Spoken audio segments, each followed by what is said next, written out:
अम्ल के बारे में पढ़ रहे थे हम लोग, अम्ल भस्म और क्षार या लवण। अम्ल भस्म और लवण। अम्ल जो ऐसा पदार्थ जो जल में घुलकर H+ आयन दे, स्वाद में खट्टा हो, उसको क्या बोलते हैं हम लोग? अम्ल। HCl क्या है? अम्ल। HCl अम्ल है। H2SO4 क्या है? अम्ल है। अम्ल के गुण बताए थे, स्वाद में खट्टा होता है अम्ल। नींबू में अम्ल की मात्रा है। अंगूर देखा है? अंगूर, अंगूर में अम्ल की मात्रा है। अंगूर खट्टा लगता है खाने में, खाया तो है ना अंगूर। जो खाता है अंगूर वो हो जाता है लंगूर। तुलो और लंगूर जल्दी होने वाला है, टेंशन मत लो। अब बताओ, लंगूर से संतरा और नींबू में कौन सा अम्ल होता है? संतरा या नींबू में कौन सा अम्ल होता है? कौन अम्ल? सिट्रिक अम्ल। आप बताइए, सेब में कौन सा अम्ल होता है?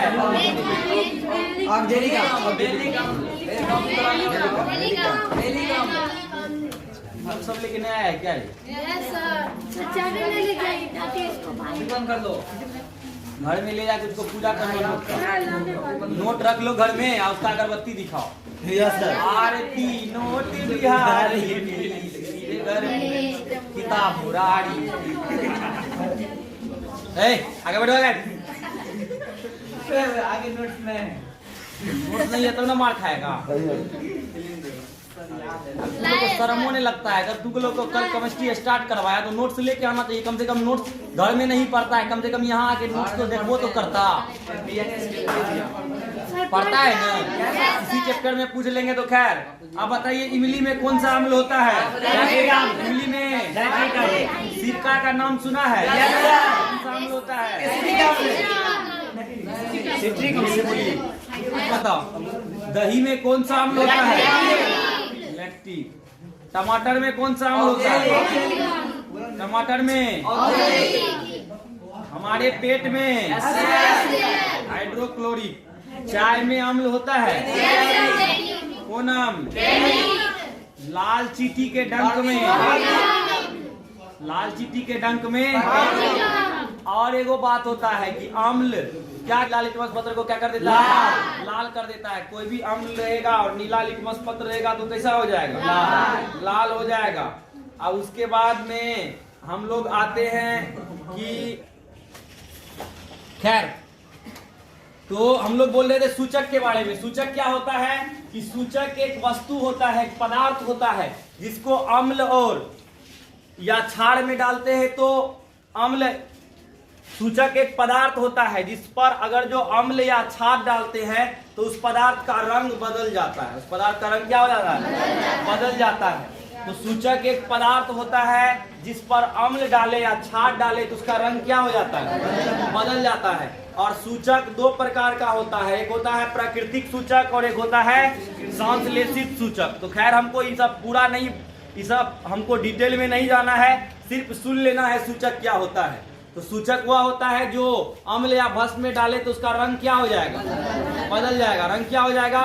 बदल जाएगा। जैसे लिटमस पत्र क्या है? सूचक। लिटमस पत्र क्या है? सूचक। लिटमस पत्र एक प्रकार का सूचक है। अगर जो बोला जाएगा हल्दी, हल्दी क्या है? हल्दी क्या है? सूचक है। हल्दी क्या है? सूचक है। आप बताओ, सबसे पहले यहाँ पे हम लोग कुछ सूचक का नाम डालते हैं। सूचक क्या होता है तो समझ में आया है ना? yes, और सूचक को अगर जो हम लोग अम्ल में डालेंगे तो क्या हो जाएगा? अम्ल के बाद भस्म में डालेंगे तो क्या हो जाएगा? अम्ल और भस्म में डालने पर सूचक के रंग में क्या परिवर्तन होता है? अब बताओ। अब सबसे पहला सूचक लिटमस। लिटमस सूचक लिटमस पत्र होता है। और अम्ल क्या करता है? अम्ल नीला लिटमस पत्र को क्या कर देता है? लाल। अम्ल नीला लिटमस पत्र को क्या कर देता है? लाल। और भस्म क्या करता है? लाल को नीला। लाल को क्या कर देता है? भस्म नीला। मतलब लाल लिटमस पत्र अगर जो भस्म में डालेंगे तो कैसा हो जाएगा? नीला। नीला कलर तो देखा है ना तुम लोग? नीला हो जाता है। उसके बाद में मेथिल ऑरेंज नाम सुना है? ये भी सूचक है। Methyl orange.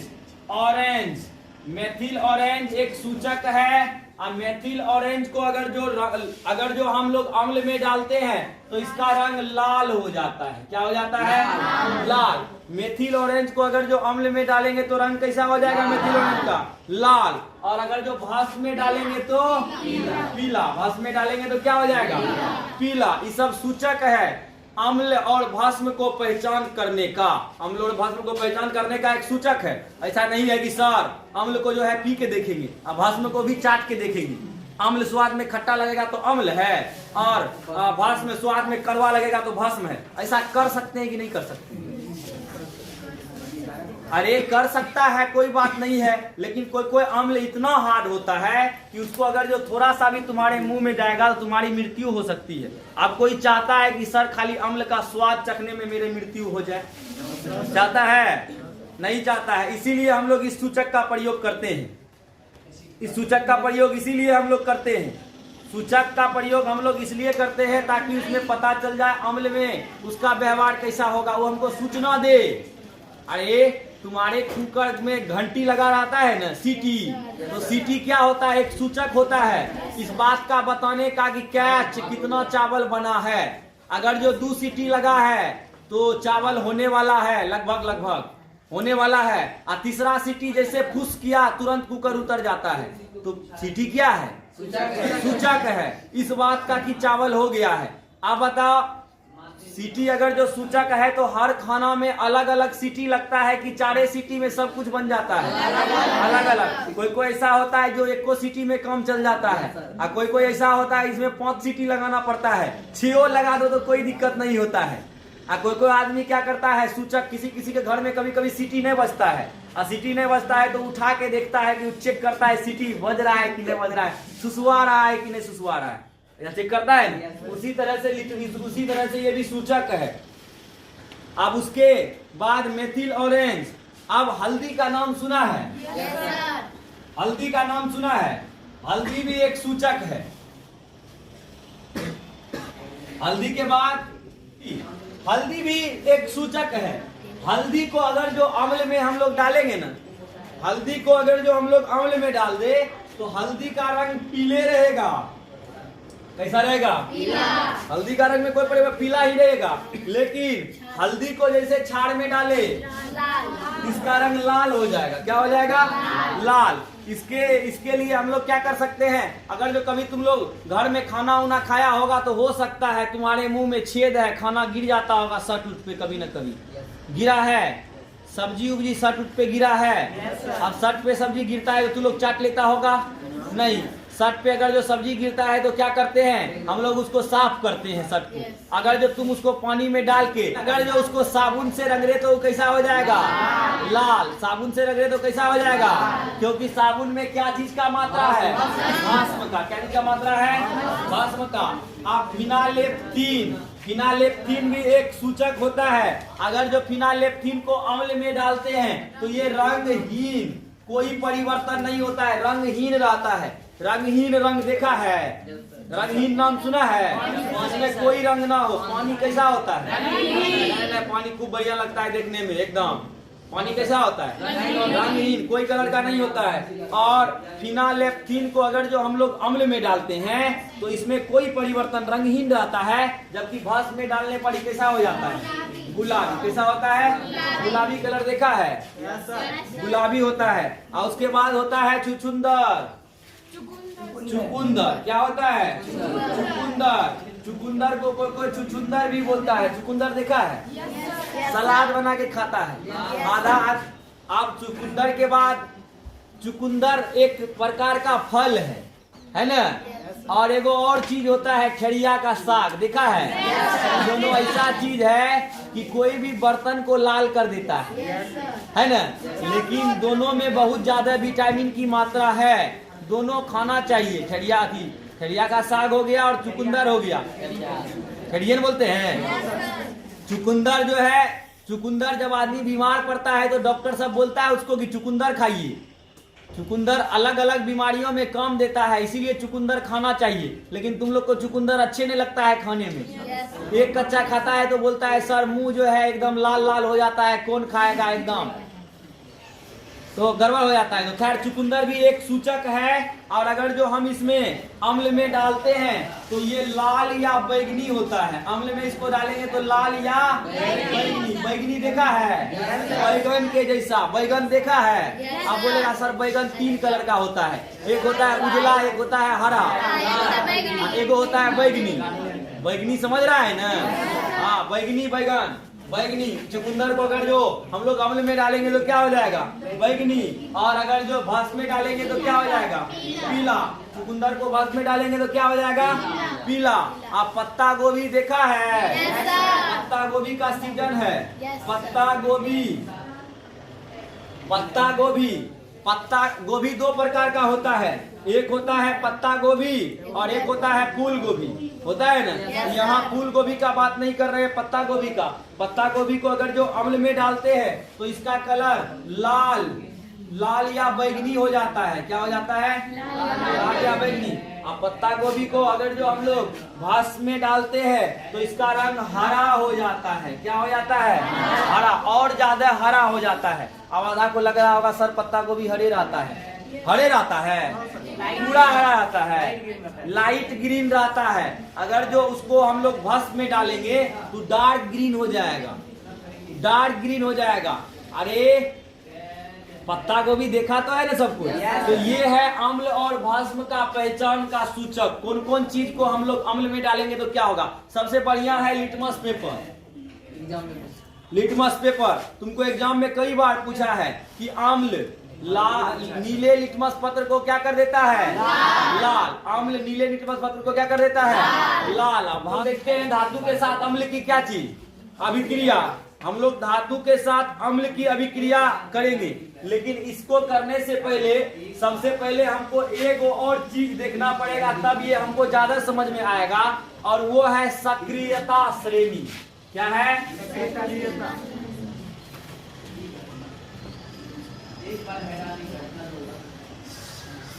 सक्रियता श्रेणी यह बताता है कि कौन सा पदार्थ, कौन सा धातु अम्ल के साथ में कैसे अभिक्रिया करेगा, कौन जल्दी अभिक्रिया करेगा और कौन आराम आराम से अभिक्रिया करेगा।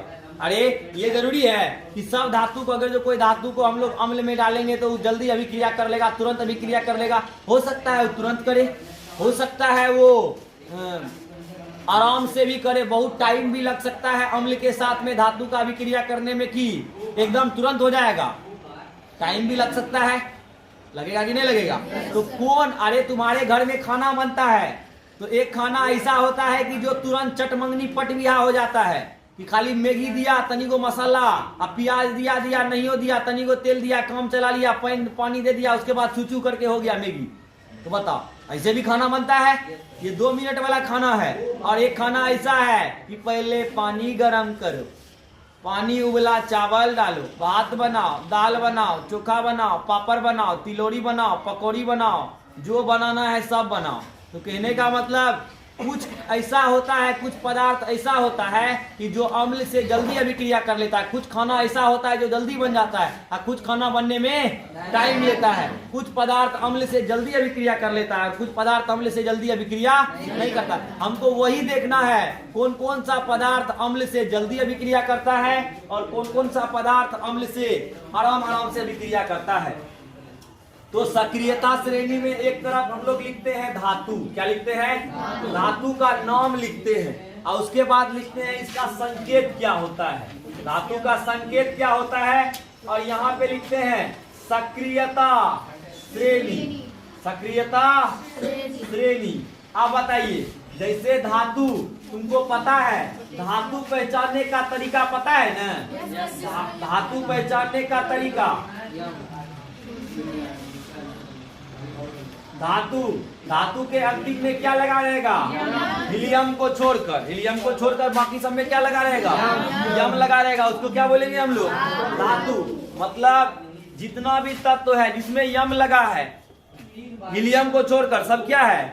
धातु है। अब बताइए, पहले नंबर में जो धातु होता है, पहला नंबर का धातु जो अम्ल से अभिक्रिया करता है, जिसका जो सक्रिय, जो अधिक सक्रिय होता है, जो जल्दी अभिक्रिया कर लेता है, उसका नाम है पोटेशियम। क्या नाम है? पोटेशियम। आप बताइए पोटेशियम का संकेत ये होता है। 2 नंबर पे कैल्शियम, 2 नंबर पे कैल्शियम, देखो यम लगा है लास्ट में। 2 नंबर पे कैल्शियम Ca। 3 नंबर पे सोडियम। सोडियम का संकेत क्या होता है? 4 नंबर पे मैग्नीशियम। मैगी खाने का मन बार बार, परमाणु संख्या 12 और संकेत क्या हो जाएगा इसका? Mg। संकेत क्या हो जाएगा? Mg। उसके बाद 5 नंबर पे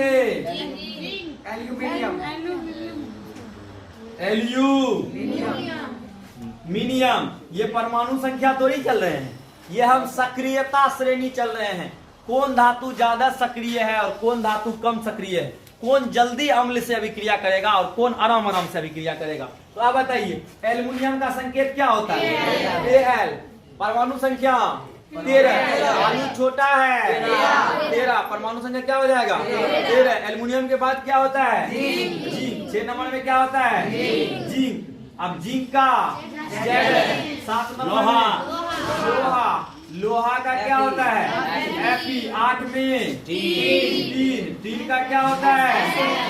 S। 9 में लेड का क्या होता है? Pb। 10 में हाइड्रोजन का H। अब आधा आदमी को लग रहा होगा सर आप धातु का बात कर रहे हैं, लेकिन यहाँ तो अधातु आ गया। यहाँ क्या आ गया है? अधातु आ गया है। यहाँ अधातु आया है तो हाइड्रोजन के नीचे हम धातु चलेंगे। यहाँ पे एक ही वो धातु आया जिसका नाम क्या है? हाइड्रोजन। जिसका नाम क्या है? हाइड्रोजन। हाइड्रोजन के नीचे में क्या है? 11 नंबर में तांबा। क्या है? तांबा। तांबा का संकेत Cu। तांबा के नीचे क्या है? 12। भैंस का बच्चा 12। 12 का संकेत क्या होता है? Hg। उसके बाद क्या? चांदी। चांदी का संकेत चांदी का Ag। उसके बाद सोना का संकेत सोना का संकेत आप बताओ। ये है सक्रियता श्रेणी, मतलब जो सबसे ऊपर में है वो सबसे ज्यादा सक्रिय। आप बताओ हाइड्रोजन को ऐसे क्यों किए? हाइड्रोजन को ऐसे इसलिए किए कि हाइड्रोजन धातु नहीं है। हाइड्रोजन क्या है? अधातु। हाइड्रोजन क्या है? हाइड्रोजन धातु है नहीं। हाइड्रोजन को इसीलिए हम ऐसे कर दिए। अब सक्रियता श्रेणी में होता है कि सबसे ज्यादा सक्रिय होता है पोटेशियम। क्या होता है? पोटेशियम। और सबसे कम सक्रिय कौन होता है? सबसे कम सक्रिय कौन होता है? सोना। सबसे कम सक्रिय कौन होता है? सोना। इसीलिए सोना सबसे कम सक्रिय होता है, जिसके कारण से सोना का प्रयोग हम लोग आभूषण बनाने में करते हैं। क्या बनाने में? सोना में जंग उंग बहुत कम लगता है। ऐसा कोई देखा है कि हाँ सर सोना का बाली पहने थे 2 दिन लिए और जंग लग गया सोना में? ऐसा होता है? सोना कम सक्रिय होता है, सोना में जंग बहुत ज्यादा समय में लगता है। लेकिन वही बात करेंगे अगर जो लोहा का, तो लोहा में तुरंत जंग लग जाएगा तो समय लगेगा जंग लगने में। लोहा में जंग लगने में सोना की तुलना में कम समय लगेगा। कम समय लगेगा। सबसे ज्यादा सक्रिय कौन है? पोटेशियम। सबसे ज्यादा सक्रिय है पोटेशियम के बाद कैल्शियम के बाद सोडियम के बाद मैग्नीशियम के बाद मैग्नीशियम के बाद एल्युमिनियम के बाद जिंक के बाद लोहा के बाद जिंक के बाद लेड के बाद हाइड्रोजन के बाद तांबा के बाद पारा के बाद चांदी के बाद। इनको 4-4 करके याद रखना है। कितना करके? 4-4 करके याद रखना है। आप बताओ सबसे पहले इन चारों को याद रखो। आप बताओ potassium calcium sodium magnesium. Potassium calcium sodium magnesium. एगो और याद कर लो एल्युमिनियम। आप बताओ potassium calcium sodium magnesium aluminium. Potassium calcium sodium magnesium aluminium. Potassium calcium sodium magnesium aluminium. याद हम इसको कर सकते हैं ऐसे, हम इसको ऐसे याद रख सकते हैं जैसे बोल सकते हैं काका ने मांगा आलू। काका ने मांगा आलू। काका ने मांगा आलू।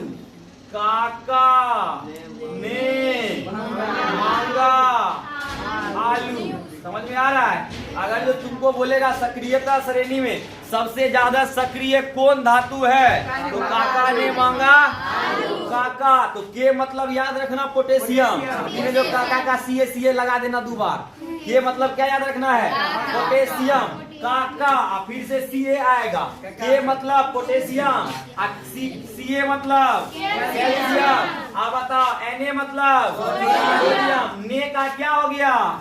एन ए का क्या हो गया? एन ए मतलब सोडियम, एन ए मतलब सोडियम। मांगा एम जी, मांगा का क्या हो गया? M G. आलू का ए, काका ने मांगा आलू, सबसे सक्रिय धातु है। उसके बाद यहाँ पे है जिंक, लोहा, S N T B. Zinc लोहा, जिंक लोहा, टीन लेड, जिंक लोहा टीन लेड।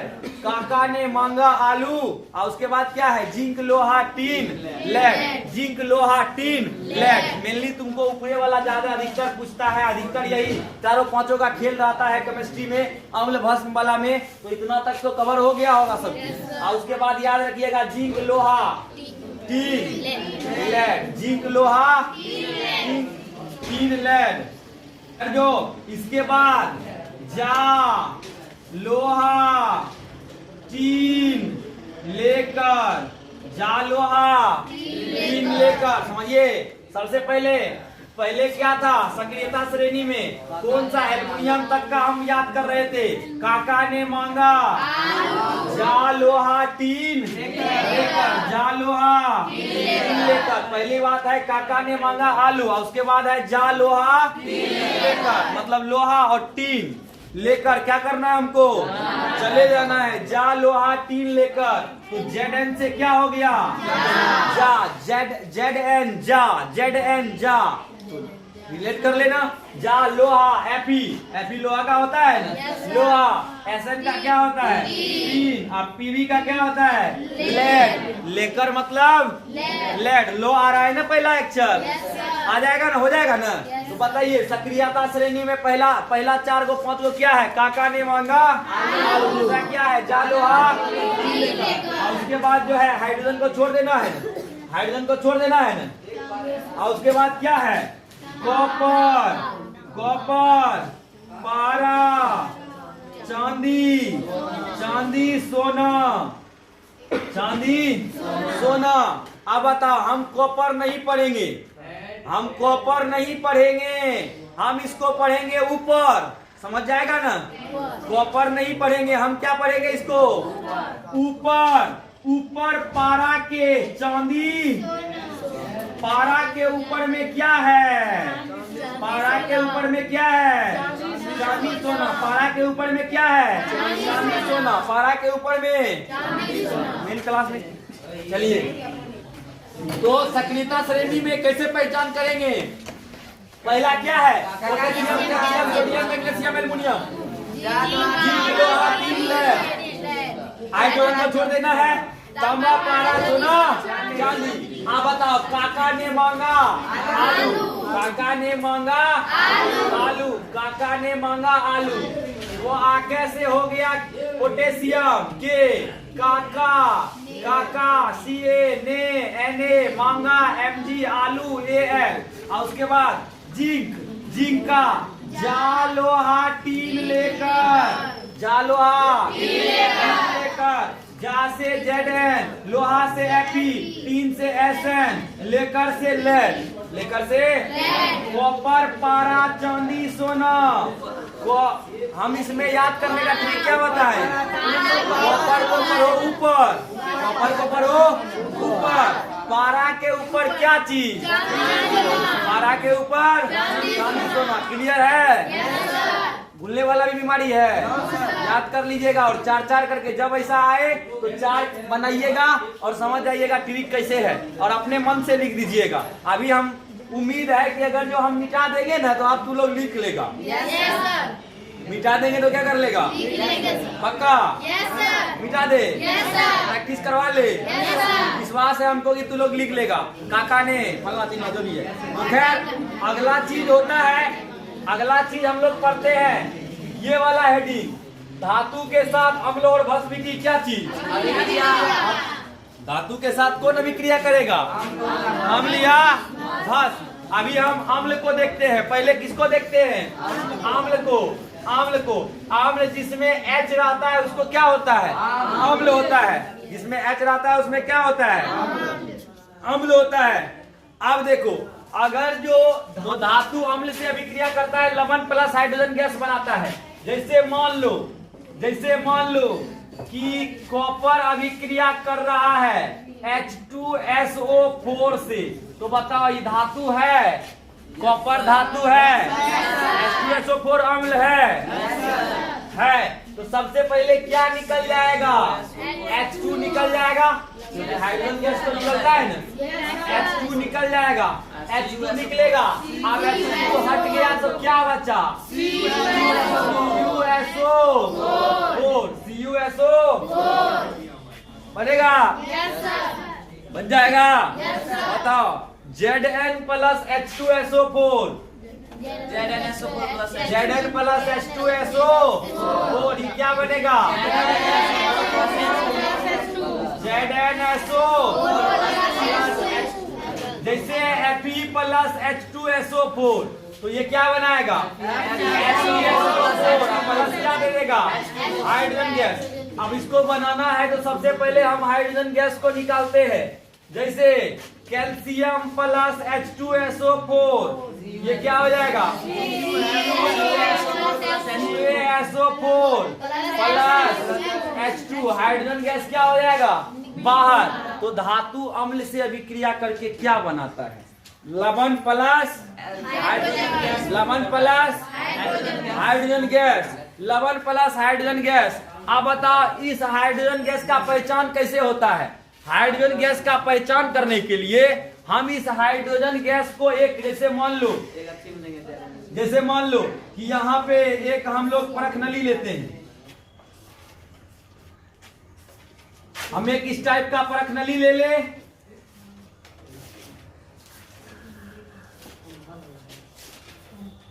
और इसमें मिला दे धातु। इसमें हम लोग करें Fe प्लस H2SO4 का विलयन इसमें मिला दे। अब बताइए, इससे गैस निकलेगा? हाइड्रोजन गैस तो निकलेगा। अब हाइड्रोजन गैस जो निकला है, इसको हम लोग एक साबुन वाला पानी में डालते हैं। क्या चीज में डालते हैं? साबुन वाला पानी में ना डालते हैं? साबुन वाला पानी में डालते हैं। और साबुन वाला पानी में डाल के जब ये गैस निकलता है, तो यहाँ पे एक हम जलता हुआ मोमबत्ती ले जाते हैं। तो जलता हुआ मोमबत्ती ले जाने पर ये गैस टन टन का आवाज करता है। क्या चीज का आवाज करता है? पॉप पॉप का आवाज करता है। गैस कैसा आवाज करता है? पॉप का। जिससे हमको पता चल जाता है ये गैस क्या है? हाइड्रोजन गैस को क्या करते हैं हम लोग? साबुन के पानी में निकालते हैं, और उसके सामने अगर जो जलती हुई मोमबत्ती को रखते हैं तो पॉप पॉप का आवाज होता है, जिससे हमको पता चल जाता है कि यह गैस कौन है? Hydrogen gas. यह गैस कौन है?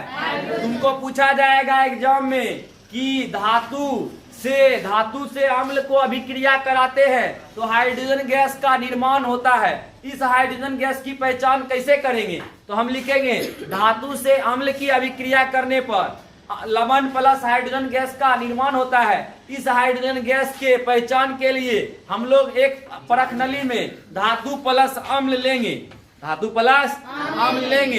और जब हम इसको मिलाएंगे तो मिलाने के बाद जैसे इसमें से हाइड्रोजन गैस निकलेगा, हाइड्रोजन गैस निकलने पर एक साबुन के विलयन में हम उस हाइड्रोजन गैस को रखेंगे, और जब भी उसके सामने में हम एक जलती हुई मोमबत्ती ले आएंगे तो पॉप पॉप का आवाज होगा, जिससे हमको पता चल जाएगा कि अगर जो हम ये गैस क्या है, जिससे हमको पता चल जाएगा कि ये गैस क्या है?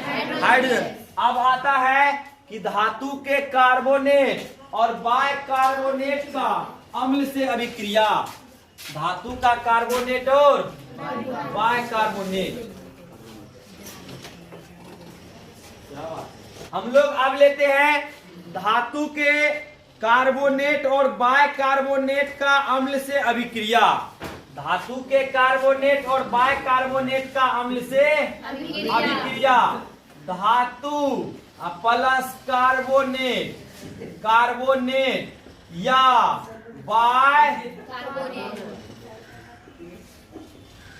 कार्बोनेट, अगर जो धातु के साथ कार्बोनेट या बाइकार्बोनेट से अभिक्रिया कराते हैं तो बताओ क्या मिलता है। धातु के साथ अगर जो कार्बोनेट या बाइकार्बोनेट का अभिक्रिया कराते हैं तो क्या मिलता है? क्या मिलता है? लवण प्लस क्या मिलता है? जल। क्या मिलता है? क्या तुम लोग कार्बोनेट का मतलब समझता है? कार्बोनेट जहाँ होगा ना तो वहाँ पे CO3 क्या देंगे? और बाइकार्बोनेट जहाँ रहेगा उसको HCO3। जहाँ बाइकार्बोनेट है वहाँ क्या देंगे? HCO3। जहाँ कार्बोनेट है वहाँ पे क्या देंगे? CO3। अब जैसे बताओ, जैसे हम लेते हैं ZnCO3, बताओ क्या हो गया ये? Zinc carbonate. इसका नाम क्या है? Zinc carbonate. अब बताओ CaCO3 क्या है इसका नाम? Calcium carbonate. नाम क्या हो जाएगा? Calcium carbonate. MgCO3 magnesium carbonate. AlCO3 aluminium by या इसको एल्युमिनियम हाइड्रोजन कार्बोनेट बोल सकते हैं। तो खैर धातु का कार्बोनेट से हम लोग अम्ल का अभिक्रिया कराते हैं। अब बताओ यहाँ धातु जैसे है, धातु का कार्बोनेट जिंक हुआ ये, जिंक का कार्बोनेट देने के लिए CO3। अब प्लस उसमें क्या देंगे? अम्ल। अम्ल में क्या देते हैं? H2SO4। ये लवण बनाएगा और लवण जल बनाएगा। तो पहले जल निकाल दे, पहले जल निकाल दे। और याद रखना एक तो बात कि ये लवण जल के साथ साथ CO2 भी निकालता है। क्या निकालता है? CO2। तो जल प्लस इसमें क्या निकाल देंगे? CO2। अब CO2 निकाल दिए तो यहाँ क्या बच जाएगा? ZnSO4। जैसे है CaCO3, इसका अभिक्रिया कराते हैं H2SO4 से, तो बताओ क्या देगा? सबसे पहले तो हो जाएगा CaSO4 calcium sulphate, copper sulphate. अब प्लस क्या होगा? H2O। अब प्लस क्या होगा? CO2। धातु का कार्बोनेट और बाइकार्बोनेट अम्ल के साथ में अभिक्रिया करके हमको लवण और क्या बना देता है? जल। अब अगर जो हम लेते हैं, मान लो हम लेते हैं CaCO3 प्लस HCl, तो बना के दिखा देगा इसको? कैसे बनेगा?